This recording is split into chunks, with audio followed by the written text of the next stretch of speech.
Hello everybody, my name is Devin with HDpiano.com, and in today's lesson, I'll be showing you guys how to play a simplified version of All of Me by John Legend. We'll be working on both the accompaniment and the melody in this series, but in this video, we'll focus on the intro and the verse like this.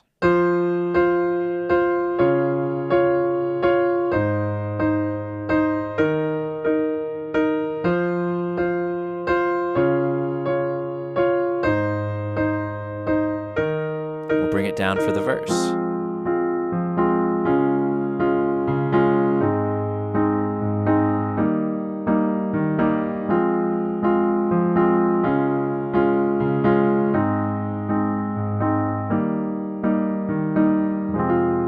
All right, so we'll get through that much, essentially a 4-bar loop in this video, but over at HDpiano.com, we'll be finishing off this accompaniment version as well as learning a melody version. Something like that. All right, so there's a whole lot more in store over at HDpiano.com if you're not there already.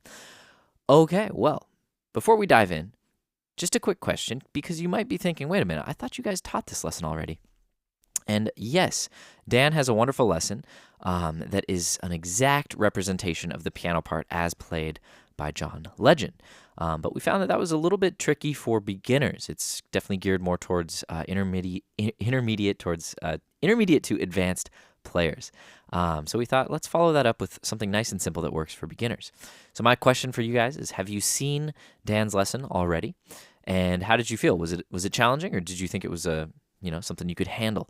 Which is kind of the second component of my question. Where do you see yourself as a pianist? Do you consider yourself a beginner, kind of on the intermediate spectrum, or are you more on the advanced level? Comment below.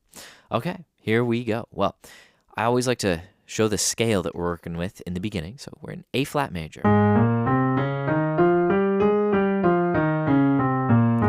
7 notes to this major scale.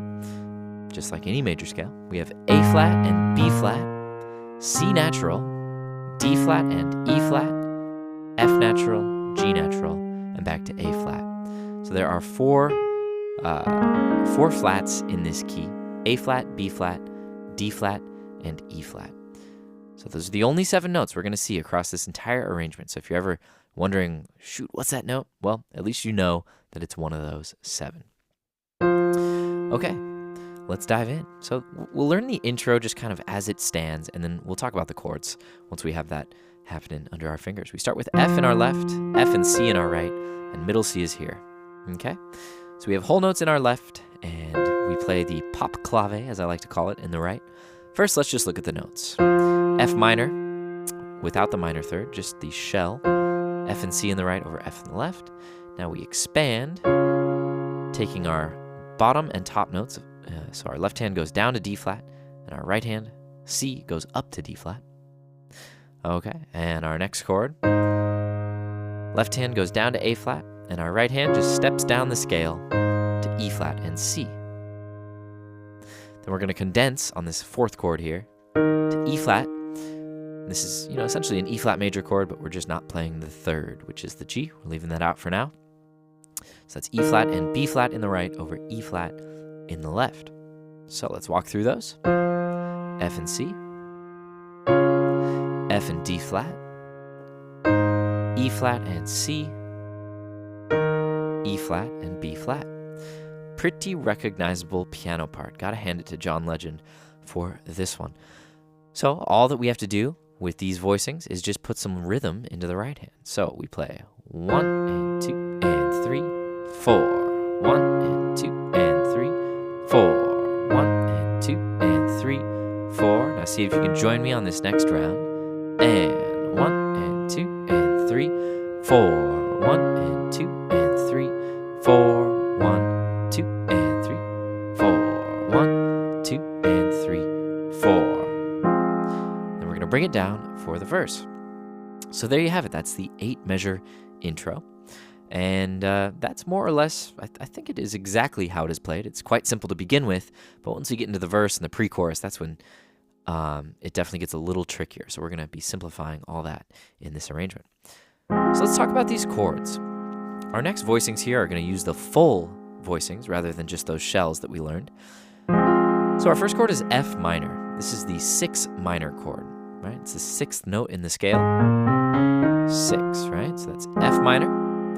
And we have F, A flat, C, and F in the right.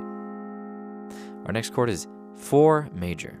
So just to remind you, these are the same 4 chords. I'm just kind of digging a little deeper into the theory here. So 4 major would be D flat major, right? 4th note of the scale, the 4 chord. And we have A flat, D flat, and F in our right over D flat in the left. Now our next chord, A flat major, pardon me. A flat in the left, and a root position triad here on A flat, C, and E flat in the right. And then E flat major, E flat in the left, G, B flat, E flat in the right. So essentially what's going on here is we're using inversions of these 4 chords. Right? That sounds a little uglier. It's not as smooth, right? But those are just the same notes, note for note, in different places. F minor, 1, 3, 5. D flat major, 1, 3, 5. A flat major, 1, 3, 5. E flat major, 1, 3, 5. So if we take that C of F minor, put it down an octave, take this top note, put it down an octave, then we get the voicing that we started with. Sounds a lot better, right? And it sounds especially justified when we take this simple move to the D flat. We just take our C to D flat, and these 2 notes remain the same. That's called voice leading. Keeps it nice and smooth. D flat in the left, A flat, D flat, F in the right. So remember, here's the same 3 notes in root position.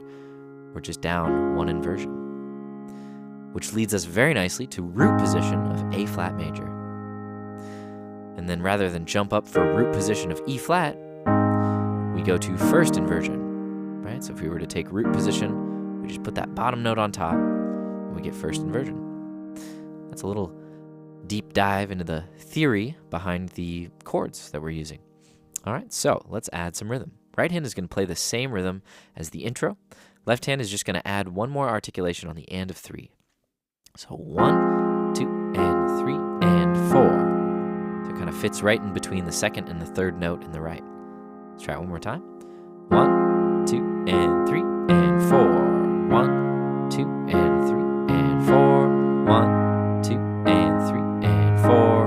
1, 2, and 3, and 4. One more time. And 4. And 3, and 4, and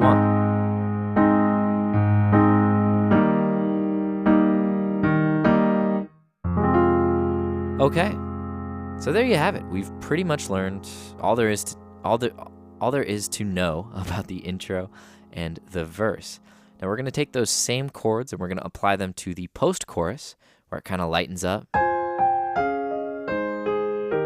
Right, using the same voicings, but just a little higher up the piano, changing the register. And a lot of those chords will reappear in the chorus as well.